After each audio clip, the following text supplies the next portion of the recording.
What's up, guys? Welcome to episode 62. Last video got 66 views, so we're on episode 62, getting 66 views here. So if you guys have any friends, share the podcast. Why does kindness seem revolutionary? When did we let hate get so ordinary? We don't do this for the views, obviously, because otherwise we would have stopped long ago. But I mean, I personally do this because I just like having a record of what happened in my life every week, documented with the boys. So Sweet. the somewhat interesting thing that happened to me this week is I was driving down for getting my new tires on my car, and I was sitting at the stoplight. There's a homeless dude, and I haven't ever given a homeless man money, and so I gave the man a substantial amount. He's like, "F yeah, dude!" He takes it. He grabs 2 Powerades he had sitting on the side of the road, and he starts running with the money. I'm like, oh gosh, I just gave this guy enough money to go overdose or something because he's really excited to get out of here and buy something. So I'm hoping it was for food, but he had 2 Powerades, so I'm thinking, what is the drink called? Powerade is a Powerade, drink. okay, yeah. Gatorade, yeah. So that was a bit rough. But I felt like God You told me don't to know, give him man. money. So, it's kind of that perspective of, you give someone a chance. Because he could use that money to do quite a bit of stuff with. Mm-hmm. And How much you you give him? $50? I don't want to really say Yeah, on the podcast. don't share. Just let it be a secret. Um, Pray about it. You never know. Yeah. God could use it. I wish I had time to follow him to see what he would buy with it, but I had to go. So, but yeah, it's God. It's almost like God gives us this crazy amount of grace and opportunity, and some of us just take it and just run off with it and kind of do whatever we want. Oh, yeah. So, For sure. maybe the whole point of me doing that was to kind of see that, Yeah. I will actually do. I forgot about 2 things. I saw a bunch of bears this week. One was very close to me, but that's just. Did you neither try and here pet nor it? there. No, because this is what I've learned about bears. When you're behind the window of your car or the window of your house, bears are so cute and cuddly. But when you're in the dark alone with a bear, they're ferocious beasts in your eyes. They're It's not really true. No, I know. They're not actually that bad, but when you're alone in the dark, it's just way scary. I don't know about that. Have you seen my dumpster bear video? Yeah, I have. And he almost swatted you in the face. I don't know, man. Should we post that on the Instagram so the viewers can see that? No. It looked pretty Jonah's cute and cuddly to me. Yeah. No, dude. So I recently heard they're trying to release wolves again in Colorado, Yes. and these hunters, they can't go to bed anymore. They have to have one person stay watch all night Because wolves? because wolves will come and just eat you. That's what I'm talking about. So they have a dude up all night just making sure the wolves don't come get you because they'll eat anything because That's- you're just another piece of meat to them. That's what I'm talking about, dude. Make it wild out there again. This is We'll be men again, baby. Let's yeah, go. this domesticated world. we live in. Adventure. Wild and hard. Release more wolves into town. Just randomly put them in people's houses. Really make them fend for themselves. Make the chihuahuas go extinct again. Yeah. That's what we need. Nah, but Why do you say Chihuahua? Chihuahua. Chihuahua, baby. Bro. That was a good segue, though. Oh, what was the other thing? So well, bears? yeah. So I wonder if the viewers ever think No, they were just bears. high. I wonder. We aren't On the high. spirit. On Jesus. So Yeah. we are. Oh, God. There you go. I can confirm. What if that's a strain of weed? Jesus. I'm sure there's some weed shop somewhere that has named something biblical, the weed strain out or something biblical. The Holy Spirit. Yeah. Gamora. What was I gonna say? Oh, 2 cool things that I discovered this week. Well, first of all, Andrew met Chris Pratt at the park, Dude. so that was cool. Here? Yeah. I just watched 2 movies with Chris Pratt. I in them. know. I was so That's jealous. cool. She's like, You're like, comes- which park? I'm Yeah, going there I'm now! you hop on my bike. No, she's just hanging out. You over still love me, Henry? her and her friend were hanging out at Heron Park, and he just strolls up, and her friend was like, I think that guy's a famous guy. And she's like, what? No, he's not. And she's like, it's Chris something. And Andrew's like, oh, Chris Pratt. Yeah, Kyle really likes that guy.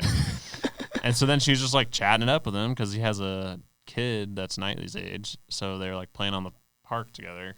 And Bro, we got to have him on the podcast. right? And I was like, let's get Chris on the podcast. So anyway, I'm gonna try to find him. So Chris Pratt, if you're listening, I had my wife put an air tag in his baby stroller. so I know where he lives. No, so that was fun. She, Chris Pratt's a Christian too, I think, right? Yeah. well, so Apparently.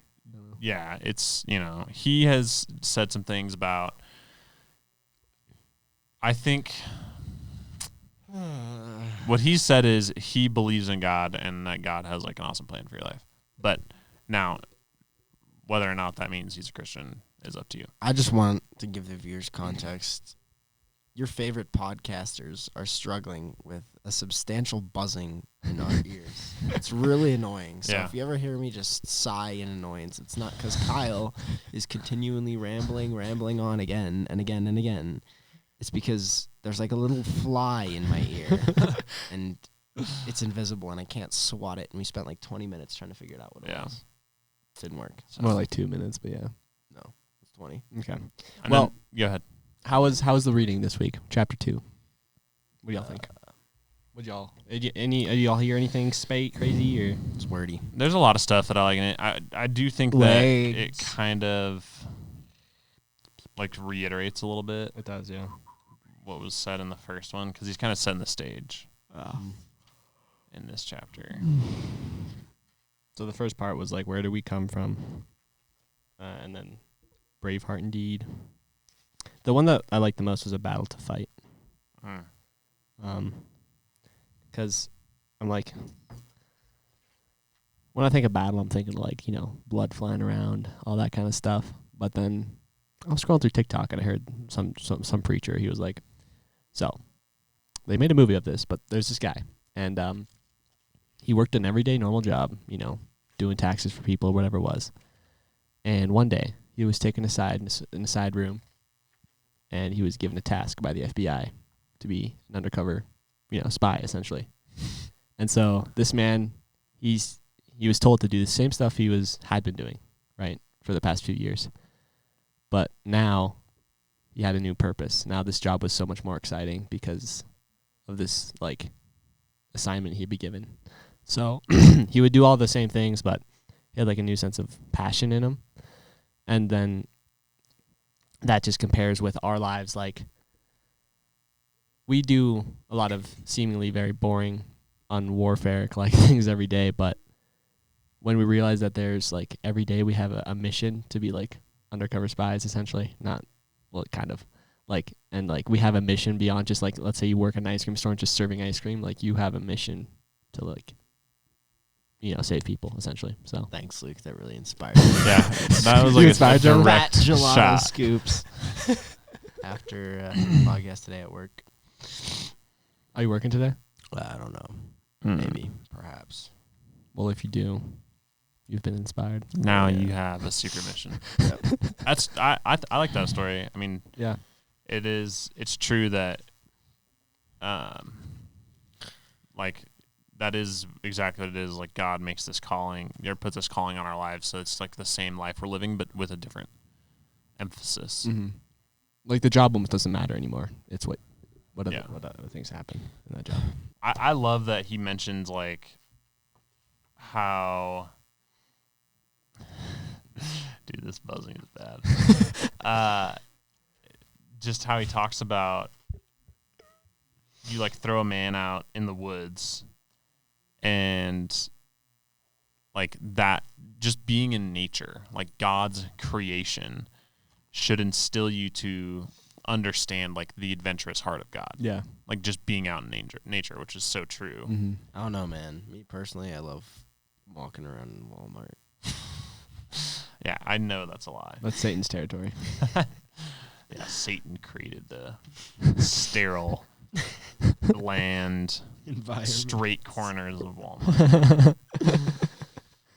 No, but it, like when you're out in adventure, like in the wilderness, and then you're all of a sudden like there's some danger involved. Mm-hmm.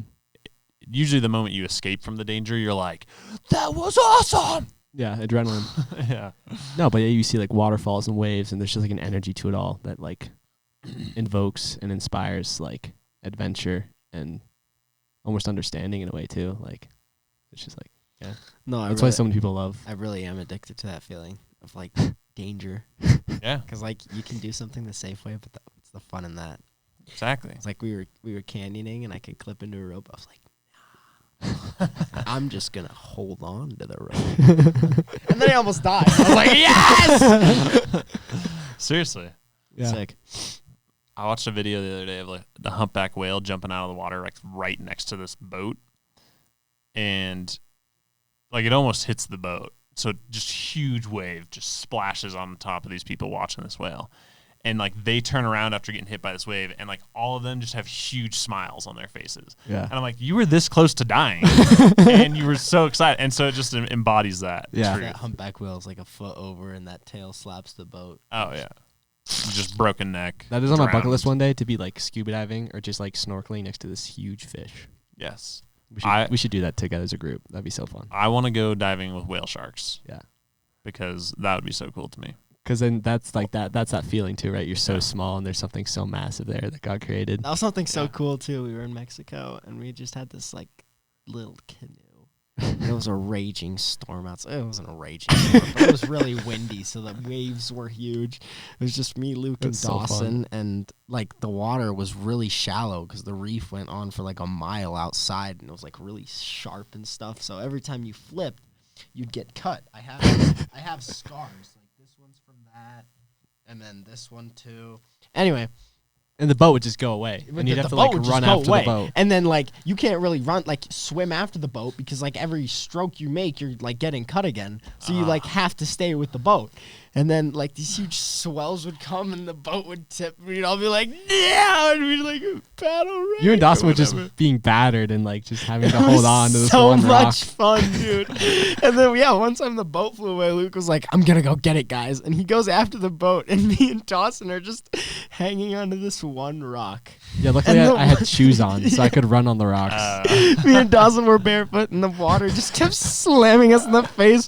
And every time I'd look up, I'd be like, Dawson, where are you? And he's just like underwater. We were just like, it was fun. Isn't there a story in this book it that was John like almost Elderslie talks about, like a guy that came up to him? Is like, one time I was sailing in the Bermuda Triangle, and the storm came, and it was Yeah. I almost died, but it was the best day of my life. Yeah, that's the first chapter. Yeah. He talks about that.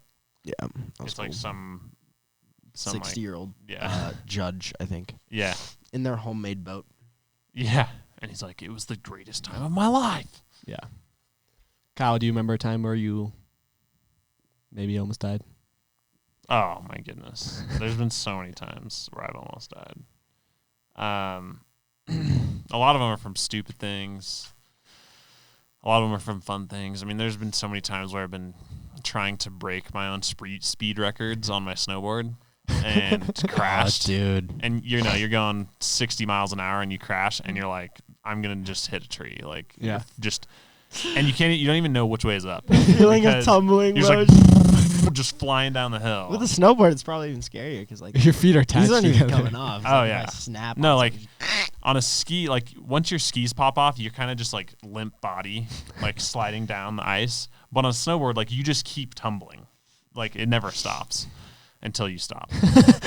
But it's usually like an explosion of snow, and then you're like, "Where am I?" But I Some dude on the chair is like, yeah, hell yeah, dog. like righteous. So there's been multiple times. or just collectives. Ooze. yeah.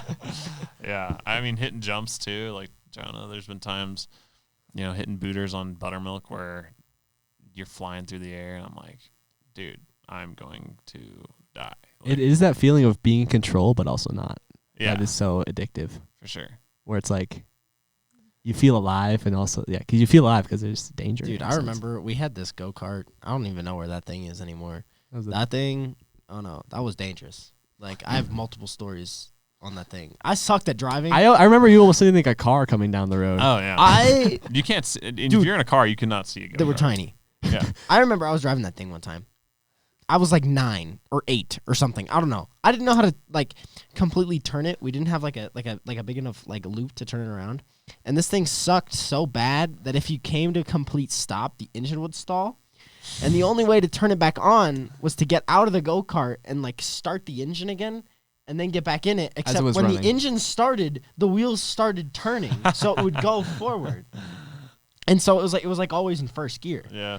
And so like there was only room for one person on this go-kart. So like once you're going, you can't stop unless you're ready to like, you know, whatever. So Do like a pit stop and like swap. if you stall out, it was sketchy swaps, but if you stall out, you have to do this really terrifying maneuver where you get in the back of the go-kart, you start it, and then as it's moving, you run up to it, and then you jump in the front seat and continue driving without it stalling out again. So the speed bumps are horrible, but we stalled out so many times, and neighbors would come out and help us, whatever. One time, I turned the thing around, I was going fast, and I didn't, I don't know. I don't know what I was doing. And some car is backing out of the driveway. It's a minivan. You know, I'm like a foot off the ground. Not even. Yeah. You can't see me. So I remember just ditching that thing and just like hitting a tree. That was a terrifying experience. I hated that thing. You never rode the go-kart after that. I don't think feel I like. did. I was so scared to always drive it myself, and that was one of the first times alone. Yeah. No, those events can cause trauma. Emotional trauma. And that's what I think people are afraid of is the trauma. Yeah. So they never try And then one time, I was trying to swap the go-kart with Lewis. Or no, it was Luke. And it was going too fast, and when I jumped out, my foot got ran over. And so my toe was bleeding, and then the whole nail turned blue, and I lost my toenail. Dude, you know what? I did it on a skateboard one time, except it was my hand. When we were like, we were probably in, I don't know, 7th and 8th grade, maybe a little bit younger, like 6th grade. We would luge on skateboards, and I lived on a mountain, so like the roads were super steep. And so what we do is we start at my buddy's house and literally just go down these streets on like sitting on the skateboard and like hauling butt and just come whipping around corners. And we'd have to get like new shoes just all the time because the only way to stop was to plant your heels on the ground as hard as you can, and then it'd just be ripping and burning the rubber off of your shoes because you're going so fast. But one time I was doing that and I was pedaling. I was, like on my skateboard, like getting myself I remember going. doing that. And then I went to grab my skateboard to start the luge and ran over my hand, and dude, just middle finger nail ripped off. Oh gosh. I was like, ah! Should we move on to Q&A, or is there anything else you want to speak on in the book? There's a lot to speak on, I think. I think we should do better on notes next chapter. I'll say like, Do you guys want to hear a squirrel story like the one that he says in the book? squirrel Squirrel about story. shooting squirrels. Mm-hmm. Oh. Yeah, when was a moment that someone gave you like the authority to become like part of the squad? Oh, I was just thinking about the time that we shot 22 squirrels, put them in a bag, and brought them home. And get money. Our BB gun wasn't powerful enough. That was pretty brutal. Luke would injure it. The squirrel was like flailing around, and then I'd take like one of those icebreakers and like finish it off. Just decapitate it. I don't even know, man, but that was brutal. And then we put them all in this bag. The reason was they were going into the bakery and like peeing and eating the food, so we had to eliminate the species. Yeah. So we got $1 Genocide. per chicken. Oh dang. 22 bucks. Split it $11 each. Huge payday, considering back in the day we would walk this dog for $5 a week. Not $5 a walk, not $5 a day, $5 a week for both of us. We would get a collective $2.50 every week. Dude, it's crazy how much we leveled up in the world. Yeah, it is. It's insane. And then we'd go to the store and like buy Bionicles or something, and months of work gone for a Lego set. Most of the time they weren't even new. They were something from like Plate Again, like this thrift store. That's where you got all the cool stuff, though. That's where it was true. all chilling. Dude, I used to save up my money and I would get Lego magazines in the mail. And then I would save up my money and I would pay my mom, and I'd write in an order on this postcard thing that comes in the Lego magazine and send in an order for them to send me Legos. Dang. That was and then like at one point when I was like, I don't know, 13 or 14, I got a bank account, and that's when I realized like I can buy stuff online now. This is insane. Uh-oh. Dude, wasn't there like the Survival magazine we used to order stuff off of? Yeah. Yeah. I don't know if Love we that ever magazine. ordered We like anything. looked at those magazines like 30 times. We would just take the same magazine, just look at it over and over again. And I don't think we ever bought anything. We were just lusting after those toys in there, bro. It's like, dude, if only I could have that little plastic grenade. Yeah, there was some gnarly stuff in there. Well, before we go to Q&A, I think it's important to point out and see what you guys think about just this idea of like we were made in the image of God. And so all of this whole chapter is John Eldridge just talking about how God, this desire to battle, this desire for adventure, this desire to rescue beauty is from God. Mm-hmm. Like it's his heart who we reflect. And he's quoting scripture directly, but talking about like this, section from Isaiah when God says, I trampled them in my anger and trod them down in my wrath. Their blood splattered my garments, and I stained all my clothing. That's a pretty brutal picture. Mm-hmm. Like, I trampled down these people so much that my robe is Red. soaked in blood. Like, if you think about that, it's pretty gnarly. Well, if you think about a lot of things in the Old Testament, it's pretty crazy. Yeah, but like that's Wait, where isn't that in the new one? Isaiah. Yeah. That's Old Testament. So, but it's it's all in this context of God fighting for righteousness and justice and his people, and that that ties into how Israel is his bride that he's gonna rescue. But I think it is hard for people to stomach sometimes that this is truly who God is and how God made men. Mm-hmm. Yeah, because he tells a story about that lion that's trapped, right? It's just like this beautiful, strong lion trapped in a cage. We're not there In yet. the zoo. Oh, you're not? No. Is it not chapter 2? No, I don't think so. I don't remember that. Oh, maybe it was in chapter 3. And it started I think it's accidentally. chapter 3. I even marked it. Yeah, it's chapter 3. Okay. Oh yeah. Well, it talks about that later in the episode. But I wanted to get back to the thing you were talking about, Israel. Because, like, I remember I was confused by that. Like, why is Israel only saved? And, like, why is it Israel the chosen people? And, it's really cool when you realize that, like, we're grafted into Israel in a sense of, like, we're part of Israel now as well. Because I just read Romans 9 today, I think it was.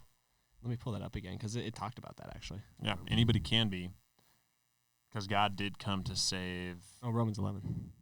all men and women. He's saying that God's blessing was intended for Israel, Mm-hmm. and we've been grafted in Israel's place. But how much more beautiful is it going to be when Israel also is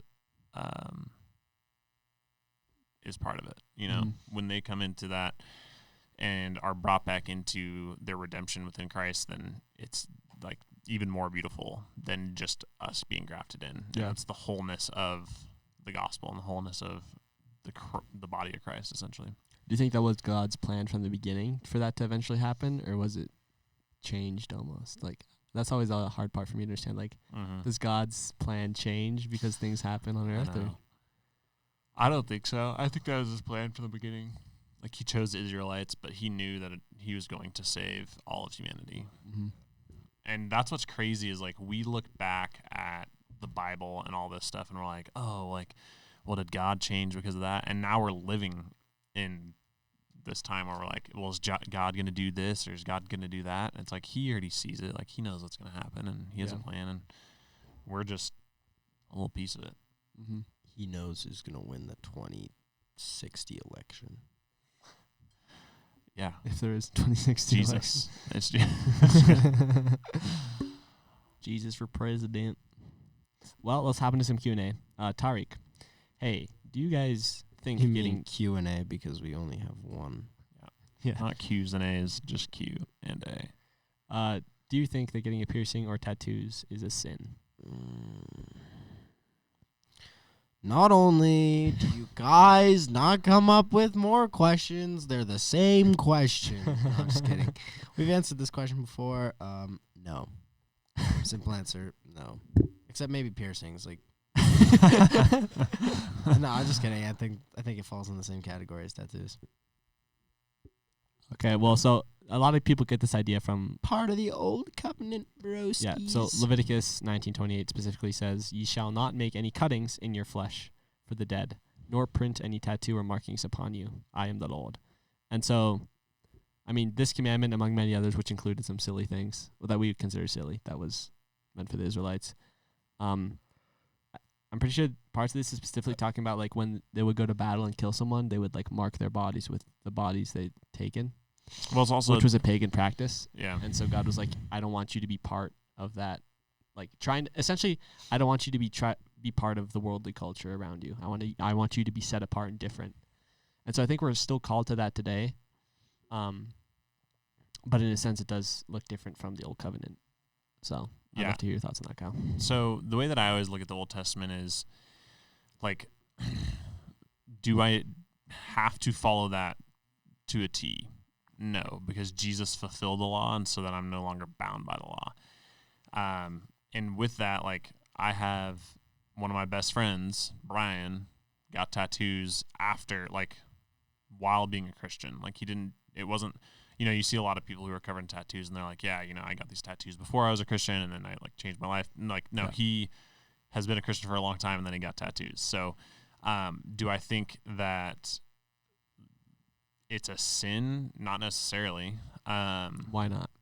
Just because, like I said, like the why behind it, like you said, originally in Leviticus was the reason they marked their skin and their cut themselves and stuff was usually a form of worship to idols, or like in battle, but it was a pagan. All of it was derived from pagan traditions. So God was like, I'm separating you.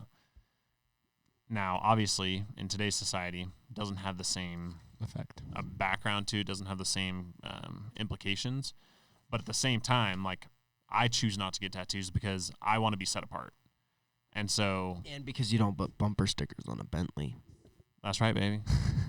And Kyle works out, so he's a Bentley. That's right.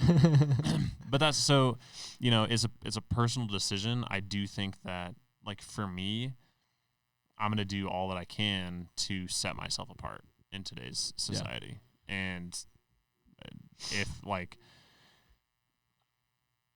to sum it up, even though it had a different implication in Leviticus in that time when God administered the law, it doesn't, like, even the same stuff like eating pork, there's usually a practical reason of why it's good for you to follow God's law. Like, same Pork thing is with not great for you. Yeah, pork's not, it's just not good for you. Like I still, I eat bacon, I'm not going to lie, but it's just one of those things where he set that apart for a reason.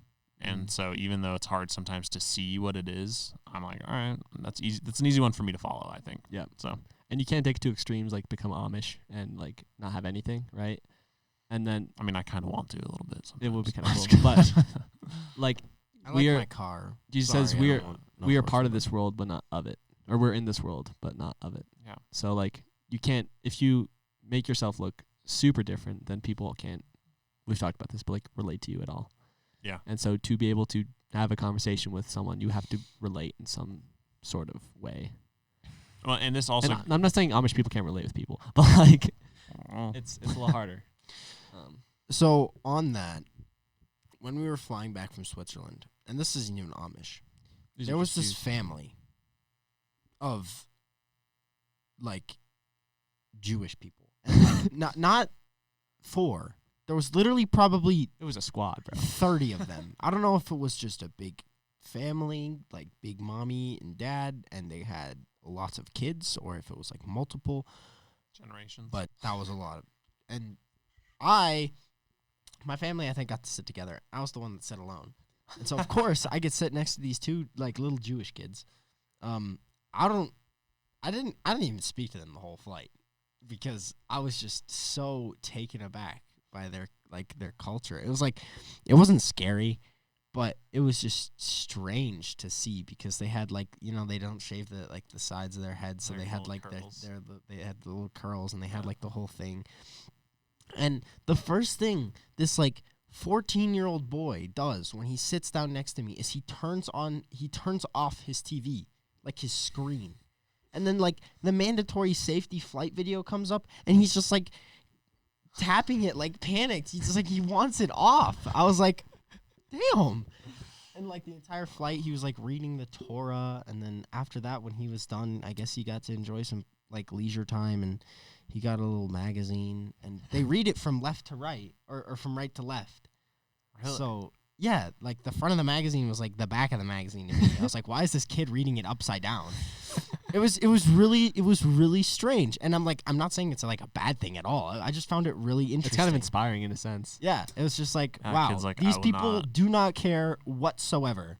They walk around with their hair and their hats, and they have the yarmulkes under their big stovepipe hats or whatever. It was really interesting to see. Crazy. But I didn't even know what language they spoke. it's probably Hebrew. I mean, if he's reading right to left, it's probably Hebrew. He was reading Hebrew, and he was like 14. That's pretty legit. Pretty But cool. so they're trying to live by the law, Yeah. right? Mhm. And so they're probably getting pretty dang close to it, but they're sure not perfect. Yeah. I mean, that So- kid sounded perfect in Jonah's description, but you're right. Like, Yeah. not perfect. I'm sure he pushed his little brother over or something after they got off the plane or something. And that one sin was enough to damn him to hell. That's right. That was very on that intense. cheerful note, guys, thank you so much for listening. Thanks. Shout out to the 66 of you, probably now 46 of you that still listen to this. Chris Pratt, if you hear this, One of our listeners. we'll see you at Heron Park this week, and we'll get you on the podcast. Yeah, guys, stay tuned. We may have Chris Pratt on the podcast. Yeah, that's Who right. knows? With that, You never know. thank you guys for watching. We'll see you in the next one. Ask more questions. Yes, more questions. Read the book ahead of us. Ask us more questions on that. Yeah. Everyone's already getting up. I'm just gonna keep talking. I agree. I'm not listening. Jesus is a friend of mine. Jesus is a friend of mine. Once I tried to run and hide, but Jesus came and found me.